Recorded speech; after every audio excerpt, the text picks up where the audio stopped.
कार्यक्रम है ये सितंबर 22 में सुधीर मुनगंटीवार जो हमारे वन मंत्री हैं और कल्चरल अफेयर्स के मंत्री हैं, उनके साथ एक चर्चा में डॉक्टर राजेंद्र सिंह जी चर्चा में थे। तो चर्चा में ये बात उठी कि आज़ादी का अमृत महोत्सव मनाया जा रहा है। भारत की 75 वर्ष पूरे हुए हैं और 75 वर्ष पूरे होने के उपलक्ष्य में पूरे भारत में अमृत महोत्सव, आज़ादी का अमृत महोत्सव मनाया जा रहा है। तो डॉक्टर राजेंद्र सिंह जी ने उनसे कहा कि ये जो महाराष्ट्र में आप अमृत महोत्सव मना रहे हो, ये अमृत महोत्सव कुछ सार्थक नहीं होगा। तो उन्होंने प्रश्न किया कि ये सार्थक का क्या मतलब है आपका इससे। तो उन्होंने कहा कि देखो, कभी हमारी नदियां अमृत वाहिनियां थी, उनमें अमृत बहता था। जब भी बारिश का अमृत बहता था, बरसता था, वो नदियों के द्वारा अमृत वाहिनियां नदी थी। लेकिन आज हमारे महाराष्ट्र की नहीं, पूरे भारत भर की नदियां विष वाहिनियां हो गई हैं और उनमें सांड पानी बोलो,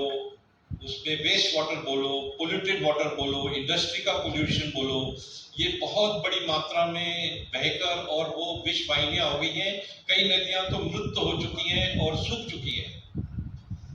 तो आप अगर सही में महाराष्ट्र में अमृत महोत्सव मनाना चाहते हो तो 75 नदियों पर यात्रा करके महाराष्ट्र को पूर्ण और दुष्काल मुक्त करने का एक संकल्प लीजिए और संकल्प लेने के साथ साथ उस पर कार्य करने का भी नियोजन करिए। तो सुधीर मुनगंटीवार जी को ये बात बहुत अच्छी लगी और क्योंकि ये आज प्रासंगिक है, ये पूरा जो हमारा वाटर क्राइसिस है, हमारी नदियों पे जो आपत्ति है, हमारी नदियां जो विष वाहिनियां हो चुकी हैं, उन्हें ये बात बहुत अच्छी लगी और उन्होंने कहा कि ठीक है, हम इस बात का समर्थन करते हैं और हमारा शासन आपको इस नदी यात्रा करने के दरमियान जो भी सहायता चाहिए, जितना भी सपोर्ट चाहिए, सपोर्ट ही नहीं, हमारे पूरा जो शासन है वो इस कार्यक्रम में आपके साथ रहेगा और आपका साथ निभाते हुए हम लोग नदियों को पुनर्जीवित करके और फिर से अमृत वाहिनी बनाने का संकल्प लेते हैं और इस पे काम करना शुरू करते हैं। इस उपलक्ष्य में ये 15 सितंबर को ये बातचीत हो रही थी और ये बात इतनी उन्हें आ गई कि 15 दिन के भीतर उन्होंने 30 सितंबर को एक जीआर निकाला और उस जीआर में ऐसा उल्लेख था कि हर जिले में 75 नदियों की बात करी थी कि हम 75 नदियों पे यात्रा करेंगे। लेकिन 15 और 30 सितंबर के बीच में हमने जब ये बात पूरे महाराष्ट्र में अपने जितने भी नदी, जल, जंगल, जमीन ऐसे अलग अलग राज्यों, जिलों में जो हमारे साथी काम कर रहे थे, जब हमने उनके साथ ये बात साझा करी तो 108 नदियों की सूची हमारे पास आ गई और 108 नदियों पे उन्होंने कहा कि हम यात्रा करेंगे और ऐसे करके 75 नदी का जो टारगेट रखा था वो 108 नदियां पहले ही चरण में 108 नदियों पे यात्रा करने का प्रस्ताव हमारे पास आया और वो प्रस्ताव जीआर का एक हिस्सा हो गया। उस जीआर में शासन ने इस तरह से उल्लेख किया कि ये नदी है, इस पर ये नदी प्रहरी है। यहाँ पर जितने भी काफी हमारे नदी प्रहरी अलग अलग, जैसे कोटा नदी पर हमारे राजेंद्र सोरडे जी हैं, संपत पवार जी हैं, वो येरला नदी पे समन्वयक हैं, नदी प्रहरी है, अंकुश नारायणकर वो अग्रणी नदी पर है, डॉक्टर बोरा कृष्णा नदी पर है। ऐसे बहुत सारे यहाँ पर जो साथी मौजूद हैं वो कोई ना कोई नदी पे नदी प्रहरी हैं। अब इसका उद्देश्य क्या था? ये नदी यात्रा करें मतलब क्या करें, ये उनके मन में भी प्रश्न था, सुधीर जी के मन में भी, और तब उन्हें ये स्पष्टीकरण में ये बताया गया कि जब हम लोग ये नदी यात्रा करेंगे तो इसके 3 मुख्य उद्देश्य होंगे। वैसे तो उद्देश्य काफी हैं, लेकिन 3 मुख्य उद्देश्य होंगे और 3 मुख्य उद्देश्यों में से सबसे पहला उद्देश्य ये है कि आज उस नदी पर ये जो 108 नदियां की सूची दी गई, ये 108 नदियों पर आज एक नदी पर जितने भी लोग काम कर रहे हैं 10, 20, 25, उनकी संख्या बढ़ाकर हम लोग 100 की कम से कम 100 लोग वो नदी के साथ जुड़ रही हैं। अब ये लोग कैसे होंगे? ये जनमानस तो मतलब वैसे लोगों को जोड़ने गए तो हजारों में लाखों में हो सकते हैं, लेकिन ये 100 लोग ऐसे अभ्यासु होंगे। वो यूनिवर्सिटी के एनवायरनमेंट डिपार्टमेंट के प्रोफेसर हो सकते हैं, जियोलॉजी के, जल जंगल जमीन पे काम करने वाले ज्योग्राफी डिपार्टमेंट के, जीआईएस डिपार्टमेंट के, और उनके छात्र जो टेक्नोलॉजी का यूज करके, आज के पूरे ज्ञान तंत्र का यूज करके और वो नदी के कार्य में जुड़ेंगे। ऐसे लोगों को नदी के साथ जोड़ने का, हमारे साथ यहाँ पर प्रमोद चौगुले जी बैठे हैं। वो नदी प्रहरी तो नहीं है, लेकिन डॉक्टर वोरा ने ये बात ध्यान में रखी कि इस तरह के लोग जो लैंडस्केप के बारे में जानते हैं, जो नदी क्यों सूख गई है उसके बारे में जानते हैं, और उसको ठीक करने के लिए क्या करना चाहिए, ऐसे अलग अलग स्टेक होल्डर्स को एक साथ लाने का ये एक नया उपक्रम, ये पहला उसका उद्देश्य था। दूसरा उद्देश्य नदी यात्रा का ऐसा था कि हम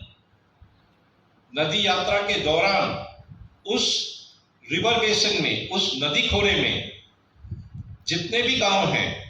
वो गांव में जाकर एक शिवार फेरी जिसको कहते हैं, कि हम लोग वहां पर घूम के गांव में गांव वालों के साथ चर्चा करके और उनके पानी के प्रश्न के बारे में उनसे ये जानने की कोशिश करेंगे कि आपके कौन से जल स्रोत हैं, आप अपने पानी का व्यवस्थापन कैसे करते हैं, आप अपनी खेती के लिए किस तरह से पानी का नियोजन करते हैं, आपके पीने के पानी की क्या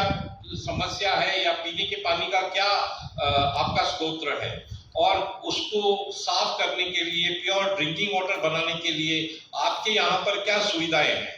और ये सब जो वो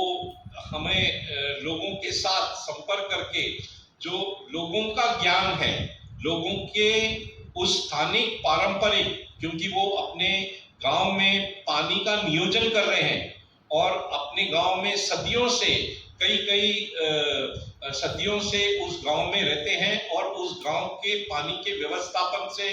से बहुत अच्छे से परिचित है। तो उनकी नदियां क्यों सूख चुकी हैं, उनके ओड़े नाले किस तरह से अतिक्रमण हुआ है, उनके जो तालाब हैं, तालाबों की आज की क्या परिस्थिति है, और इन सब की वो क्या सोचते हैं कि ये गांव में अगर हमारे गांव को पानी वाटर सफिशिएंट या पानी से समृद्ध करने के लिए क्या क्या उपाय किए जाए, ये ज्ञान, उन पारंपरिक उनका ज्ञान हर गांव से लेकर और वो साथ में होगा। क्योंकि ये इस जीआर में ये भी उल्लेख है कि ये जितने भी, जैसे अभी सांगली जिले में 7 नदियां हैं, 7 नदियों पे लगभग 20 नदी प्रहरी हैं। तो सांगली जिले के जो जिला अधिकारी हैं वो एक कमेटी फॉर्म करेंगे, उस कमेटी के अध्यक्ष कलेक्टर साहब होंगे, उनके जो मेंबर सेक्रेटरी हैं, जैसे डिस्ट्रिक्ट कंजर्वेटर ऑफ फॉरेस्ट हमारे यहाँ पर नीता कट्टी जी में बैठी हैं, तो वो मेंबर सेक्रेटरी हैं। फिर वाटर रिसोर्सेज डिपार्टमेंट के जो एससी रैंक के अधिकारी हैं वो भी उसके मेंबर सेक्रेटरी होंगे, और 25 डिपार्टमेंट जो पानी और नदियों के साथ संबंध रखते हैं, जैसे एग्रीकल्चर डिपार्टमेंट हो, पोल्यूशन कंट्रोल बोर्ड हो, ग्राउंड वाटर सर्वे डेवलपमेंट अथॉरिटी हो, फॉरेस्ट डिपार्टमेंट हो, सोशल फॉरेस्ट्री डिपार्टमेंट हो, ऐसे जितने भी रूरल डेवलपमेंट डिपार्टमेंट हो,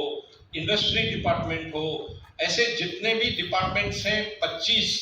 वो 25 डिपार्टमेंट के जिला के अध्यक्ष, डिस्ट्रिक्ट ऑफिसर्स, वो इस कमेटी के मेंबर्स होंगे। और ये 20 जो नदी प्रहरी हैं, मैं सिर्फ सांगली की बात कर रहा हूँ, इसलिए 20 जो नदी प्रहरी हैं वो सब इस कमेटी के मेंबर होंगे। और ये कमेटी हर महीने में मिलकर और ये उस नदी के बारे में आज की क्या परिस्थिति है, नदी की यात्रा कैसे करेंगे, कौन से गांव में किस दिन जाएंगे, और वहां पर लोगों का जो ये ज्ञान है वो ज्ञान किस तरह से हम लोग बटोरेंगे, और उनके साथ, क्योंकि ये अधिकारी भी हैं, तो ये डिपार्टमेंट के कई सारी स्कीम्स हैं, जैसे जलयुक्त शिवार की एक स्कीम है, जैसे ड्रिंकिंग वाटर पे एक स्कीम है, वैसे ही फॉरेस्ट डिपार्टमेंट की अलग अलग स्कीम्स हैं। तो ऐसे स्कीम्स को उस गांव में किस तरह से इम्प्लीमेंट करके उन्हें पानीदार किया जा सकता है, इसके ऊपर भी ये पूरी कमेटी का अध्ययन होगा और उस तरह से इम्प्लीमेंटेशन होगी। तो जब ये नदी की यात्रा होगी, एक रिपोर्ट तैयार की जाएगी और उस रिपोर्ट में सिर्फ आज की जो परिस्थिति है नदी की, आज की परिस्थिति का तो उल्लेख होगा ही होगा कि ये आज नदी की क्या परिस्थिति है, कितने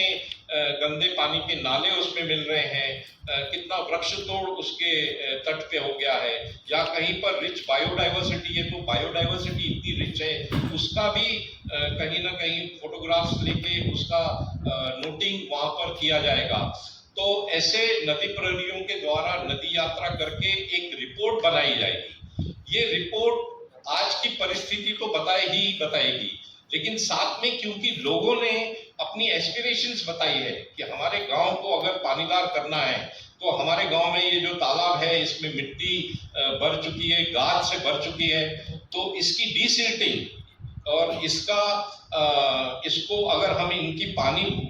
स्टोरेज क्षमता अगर बढ़ाएंगे तो हमारे पानी का प्रॉब्लम सॉल्व हो जाएगा। तो हमारे ओड़े नाले आज एनक्रोच हो चुके हैं, तो उसकी आइडेंटिफिकेशन, उसका डिमार्केशन करके, उसकी वाइडनिंग डीपनिंग करके, तो ये सब सूची उस नदी यात्रा में हो जाएगी और ये एक्शनेबल प्रोग्राम होगा। तो ये जो नदी की रिपोर्ट बनेगी, ये नदी की रिपोर्ट सिर्फ आज की परिस्थिति नहीं दिखाएगी, लेकिन लोगों की जो उसमें एस्पिरेशंस हैं, लोग जो सोचते हैं कि हमें इस तरह से अपने गांव में पानी का काम करके चाहिए ताकि हमारा गांव पानी से समृद्ध हो जाए, तो ये सभी सुझाव उसमें होंगे। क्योंकि शासन के अधिकारी भी इसमें शामिल हैं, तो शासन के अधिकारियों का भी अपना एक नजरिया है कि इस गांव को, क्योंकि वो टेक्निकली भी बहुत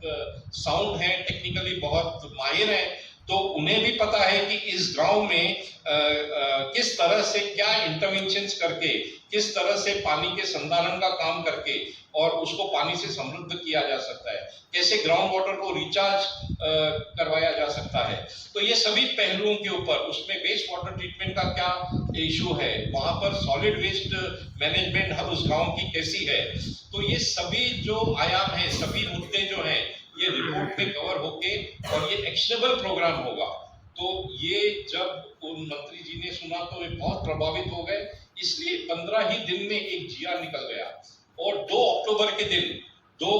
के दिन वर्धा में सेवाग्राम आश्रम के पास में एक बहुत बड़ा ग्राउंड है, वहां पर deputy chief minister Shri Fadnavis जी,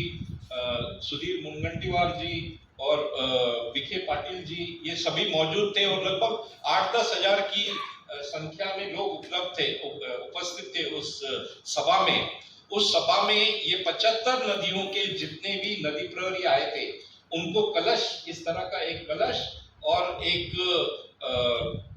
भारत का फ्लैग, इंडियन फ्लैग देकर उन्हें सांकेतिक नदी यात्रा का शुभारंभ इस तरह से वो शुरू हो गई, 2 अक्टूबर को शुरू हो गई। और हम लोगों ने सोचा कि 2 अक्टूबर से लेके लगभग मार्च तक इसका एक प्रिपरेटरी फेज होगा कि 2 अक्टूबर से लेके 31 मार्च तक सब लोग आपस में नदी प्रहरी इस नदी पर यात्रा कैसे कंडक्ट की जाए और इसके बारे में पूरी चर्चा होगी, पूरी तैयारी होगी। इस दौरान मीटिंग्स होंगी कलेक्टर के साथ, बजट का उनका सैंक्शन हो जाएगा। जल बिरादरी ने एक इसमें बहुत ही अहम भूमिका रखी है और उन्होंने कहा कि हम शासन से एक भी रुपए पैसे फाइनेंशियली फाइनेंस ट्रांजैक्शंस नहीं होगा। उस समय ये बात बहुत स्पष्ट की गई कि ये नदी यात्रा के दौरान जो डिजिटल वैन रहेगी, तो वो डिजिटल वैन का बंदोबस्त करके दिया जाएगा और वो डिजिटल वैन लोगों को वो संदेश देने के लिए वो गांव-गांव में वो डिजिटल वैन भी घूमेगी कि ये नदी यात्रा का क्या संदर्भ है, और किस लिए ये नदी यात्रा की जा रही है। कुछ ट्रैवल और खाने के लिए वहां पर बंदोबस्त किया जाएगा, नदी प्रहरियों के लिए उनको रिपोर्ट बनाने के लिए सुविधा उपलब्ध की जाएगी। तो इस तरह से ये शासन और समाज का एक मिला जुला कार्यक्रम है। हम जानते हैं कि सिविल सोसाइटी और शासन जो समाज है वो हमेशा इस भूमिका में रहता है कि शासनकर्ता कुछ काम नहीं कर रहे हैं, उन्हें नहीं आता काम करने, लेकिन इस बार ये बहुत ही एक अलग तरह का उपक्रम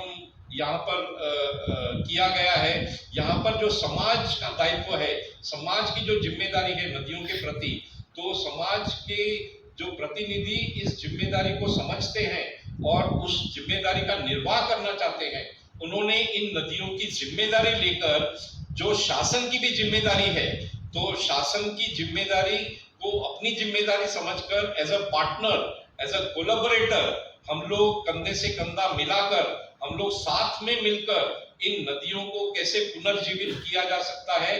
इस भाव के साथ आज शासन और समाज दोनों मिल बैठकर और ये कार्यक्रम कैसे हम करेंगे, ये उसके ऊपर एक मुझे लगता है कि ये ऐतिहासिक कदम है, क्योंकि ये जो समाज विरुद्ध शासन वैसा न होके समाज और शासन मिलके नदी यात्रा का एक काम शुरू करने जा रहे हैं। और क्योंकि इसमें ये रिपोर्ट तैयार होगी और वो एक्शनेबल प्रोग्राम होगा, तो ये आने वाले दिनों में ये जो प्रपोज्ड इसमें एक्शंस हैं, जो प्रपोज्ड काम दिए गए हैं, उनका इम्प्लीमेंटेशन किस तरह से होगा। हम जानते हैं कि नदियों की जो समस्या है वो बहुत बड़ी समस्या है और वो एक साल के इस कार्यक्रम में क्या समाप्त नहीं हो जाएगी। ये तो मुझे लगता है कि ये हमारे आपस में पार्टनरशिप का, ये कोलैबोरेशन का एक नया दौर शुरू हुआ है और इस दौर के अंतर्गत अगर हम लोगों ने अपनी जिम्मेदारी का निर्वाह बहुत अच्छे से किया, तो शासन का जो प्रतिसाद मिल रहा है वो भी बहुत ज्यादा। मैं यहाँ पर